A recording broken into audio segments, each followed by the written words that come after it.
نماز اور اسلام لازم و ملزوم ہے۔ اس کی اہمیت کا اندازہ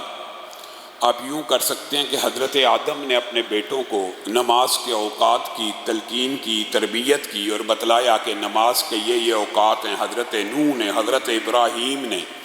یعنی جتنے انبیاء آئے انہوں نے اپنی توحید کی دعوت کے بعد سب سے پہلے جس عمل کی دعوت دی وہ نماز ہے۔ ہر انبیاء کی دعوت میں بھی یہ مشترک ہے اور ہر نبی بھی نماز کا حکم دیتا رہا، اور اس کی مثالیں قرآن پاک میں متعدد ہے۔ حضرت ابراہیم کی دو دعائیں معروف ہیں، آپ کو آتی ہیں، رب اجعلنی مقیم الصلاۃ والی اور ربنا لیقیموا الصلاۃ۔ یہ بھی قرآن پاک میں حضرت ابراہیم کے لیے آتا ہے کہ جب انہوں نے اپنے بچوں کو وادی غیر ذی زرعین میں چھوڑا تو کہا ربنا لیقیموا الصلاۃ فاجعل افئدۃ من الناس تہوی الیہم، کہ نماز کے لیے اللہ نماز کو قائم رکھنے کے لیے میں نے اپنے بچوں کو یہاں پہ چھوڑا اور لوگوں کے دل اس گھر کی طرف متوجہ فرما دینا۔ اس کے علاوہ حضرت موسیٰ کے لیے بھی قرآن پاک میں اقم الصلاۃ لذکری، حضرت عیسیٰ کے لیے واوصانی بالصلاۃ، حضرت مریم کے لیے واسجدی وارکعی، حضرت زکریا کے لیے وہو قائم یصلی فی المحراب۔ بلکہ غیر نبی کا بھی قرآن پاک میں ایک کا ذکر آیا حکیم لقمان کا، تو یا بنی اقیم الصلاۃ، یعنی نماز ایک ایسی چیز ہے جو انبیاء کی دعوت کے اندر بھی مشترک تھی، اور رسول اللہ صلی اللہ علیہ وسلم سے پہلے اہل کتاب بھی، قرآن پاک میں اہل کتاب کا ذکر بھی موجود ہے کہ وہ نمازوں کے اندر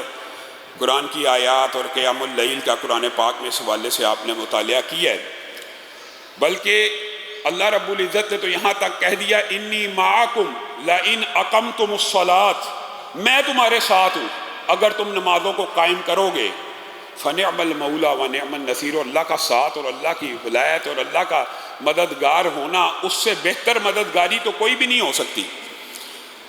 یہ ایک اتنی اہم عبادت ہے کہ اللہ رب العزت نے جب رسول اللہ صلی اللہ علیہ وسلم کو مبعوث فرمایا تو ان کو بھی جو پہلا حکم عمل کا کیا، یا ایھا المدثر قم فانذر وربک فکبر، پہلا حکم نماز کا، وما امروا الا لیعبدوا اللہ مخلصین لہ الدین حنفاء ویقیموا الصلاۃ، اور کس چیز کا حکم دیا گیا؟ نماز قائم کرنے کا۔ اور یہاں پہ سورۃ بینہ میں اس کو دین قیمہ بھی قرار دیا، نماز کو قائم کرنا یہی دین قیم ہے۔ گویا رسول اللہ صلی اللہ علیہ وسلم کو جب ان کی نماز کا حکم دیا پھر صرف انہی تک یہ حکم محدود نہیں رہا، بلکہ کیا کہا وَأْمُرْ أَهْلَكَ بِالصَّلَاةِ وَاصْطَبِرْ عَلَيْهَا، تو رسول اللہ صلی اللہ علیہ وسلم کو اپنی نماز کے بعد کس کا حکم دیا؟ گھر والوں کو بھی پڑھائیں۔ اور حضرت اسماعیل کا بھی قرآن پاک میں جو ذکر آتا ہے وہ یہی ہے،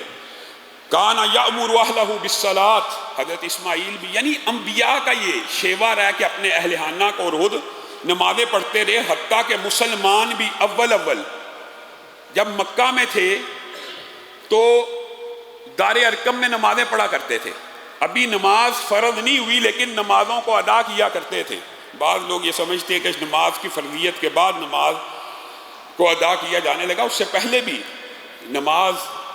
ہے تھی، موجود تھی اور صحابہ پڑھا کرتے تھے، حتیٰ کہ حضرت موسیٰ کا جو واقعہ ہے وہ قریش مکہ کی زندگی کے ساتھ مطابقت رکھتا ہے کہ جب اللہ تعالیٰ نے فرعون کے ڈر سے ان کی قوم نمازوں سے گھبراتی تھی، اگر ہم باہر نکل کے نمازیں پڑھیں گے فرعون کے لشکری ہمیں ماریں گے پیٹیں گے، تو اللہ تعالیٰ نے قرآن پاک میں کیا حکم بتایا ان کی قوم کے لیے کہ اپنے گھروں کو ہی قبلہ بنا لو، گھر کے اندر پڑھ لو، پڑھنی ضرور ہے۔ اسی طرح قریش مکہ کا اگر خوف تھا تو پڑھنی پھر بھی تھی، دار ارقم میں پڑھا کرتے تھے، لیکن حضرت عمر کے اسلام کو قبول کر لینے کے بعد کھل کھلا کے مسجد حرام میں مسلمانوں نے پہلی نماز اعلانیہ طور کے اوپر حضرت عمر کے اسلام کو قبول کرنے کے بعد ادا کی۔ گویا نماز کا حکم آدم سے لے کر رسول اللہ صلی اللہ علیہ وسلم تک ہے، جس طرح کتب علیکم الصیام کا ذکر آتا ہے نا کہ آپ کی تسلی اور تشفی کے لیے کما کتب علی الذین من قبلکم، کہ آپ سے پہلے بھی فرض تھا، اسی ہی طرح نمازیں بھی، ہر نماز تو ہر نبی کے لیے قرآن پاک میں اللہ کی عبادت کا ذکر موجود ہے، بلکہ بعض مفسرین نے تو انتہا کر دی ہے، کتنے خوبصورت نقطے بیان کیے ہیں، والشمس وضحاها والقمر اذا تلاہا، یہ جو 11 قسمیں اللہ رب العزت اس صورت میں کھاتا ہے، 11 قسمیں کھانے کے بعد اللہ کیا کہتا ہے؟ قد افلح من زکاہا وقد خاب من دساہا۔ 11 قسمیں، 11 قسمیں اللہ کو کھانے کی ضرورت ہے۔ ومن اصدق من اللہ قیلا ومن اصدق من اللہ حدیثا، اللہ تو بغیر قسم کے بات کرے، بات سچی ہے، سیدھی ہے، لیکن آپ کے اور میرے سمجھانے کے لیے 11 قسمیں کھائیں اور کہا کہ وہ نفس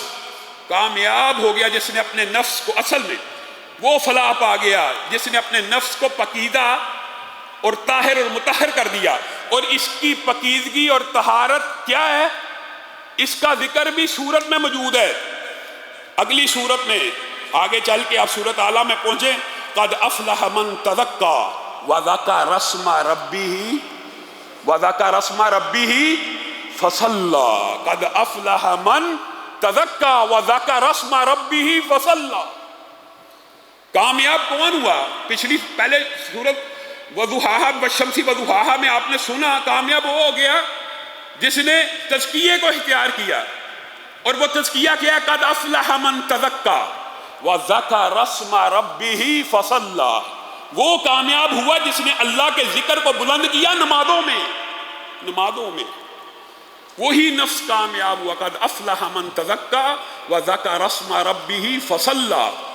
بل تؤثرون الحیات الدنیا والآخرۃ خیر وابقی۔ تم دنیا کی زندگی کے پیچھے نمازیں چھوڑ دیتے ہو اور یہ سمجھتے ہو کہ دنیا ہی کی زندگی باقی رہنے والی ہے، جبکہ آخرت کی زندگی ہمیشگی والی ہے، دائم ہے، دوام ہے۔ اور اللہ رب العزت نے بھی اس نماز کی اہمیت کا عجیب و غریب یہاں پہ تذکرہ کیا۔ ان ھذا لفی الصحف الاولی صحف ابراہیم و موسیٰ۔ اس نماز کی یہ جو پاکیزگی اور طہارت ہے صرف قرآن پاک میں نہیں ہے، تمام جتنے آسمانی صحیفے گزرے ہیں ان سب میں اس کا ذکر موجود ہے، سب میں ذکر موجود ہے۔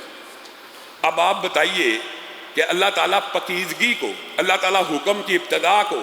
جس نماز سے کر رہا ہے، اگر مولوی اس کے بارے میں کہتا ہے بھائی اس کے بغیر اسلام مکمل نہیں ہے، دین مکمل نہیں ہے، وہ کہتے ہیں جی یہ مولوی بڑا ظالم ہے، یہ مولوی بڑا سخت ہے،